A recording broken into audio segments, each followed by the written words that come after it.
In the deprescribing research that we've been doing over the last decade, we've learned that healthcare providers really want patients to approach them with deprescribing questions.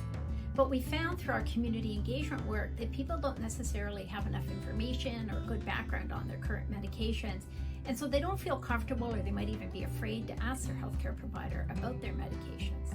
So building on a decade of experience in developing and implementing deprescribing guidelines that are used by healthcare providers around the world, our team is now really committed to empowering patients and their caregivers through a new workshop series called Talking About Medications.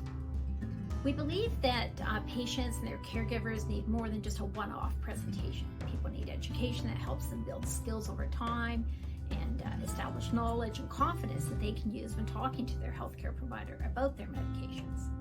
The workshop series breaks the information into 3 topics, each covered during an interactive 90-minute workshop.